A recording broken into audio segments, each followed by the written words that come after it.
कसूरवार कौन? किस्त नंबर 2।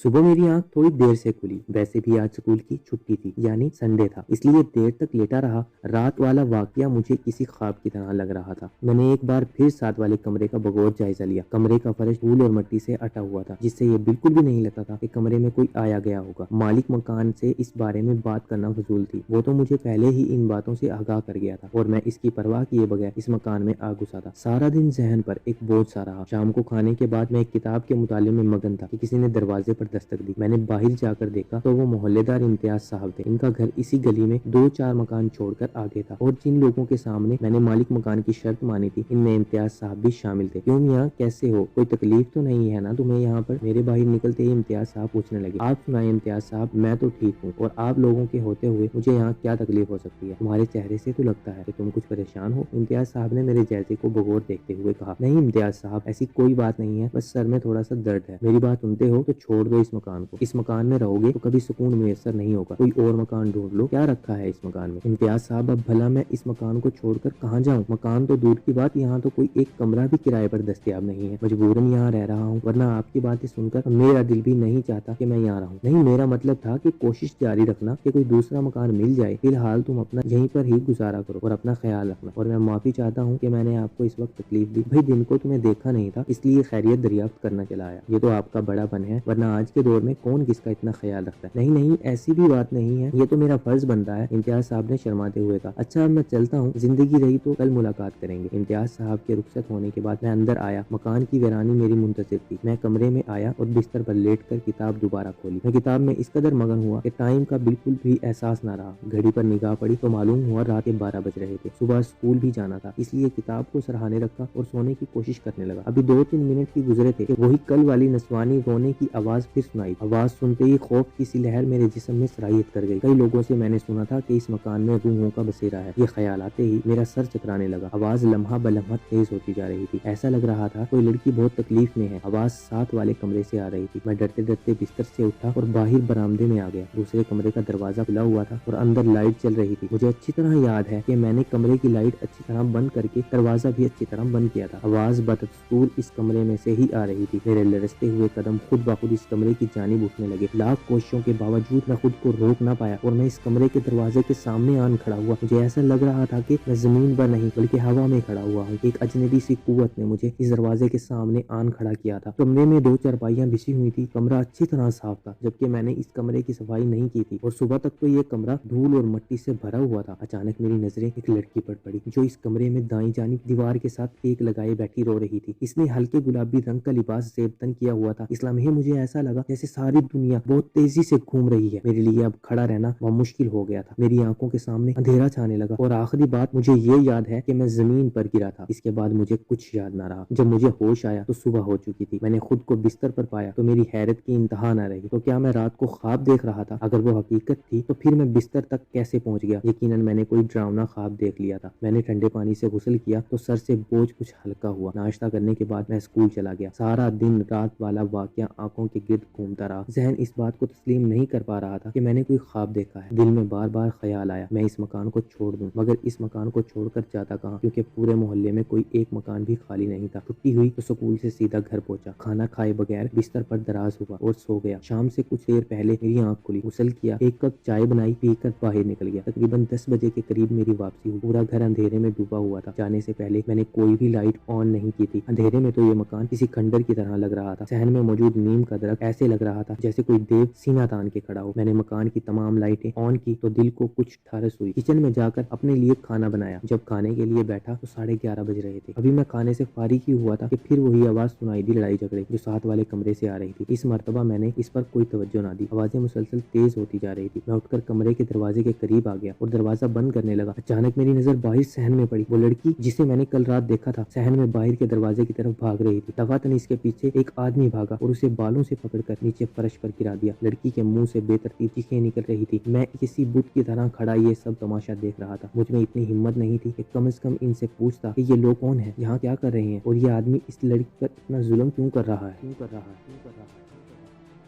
کہانی ابھی جاری ہے۔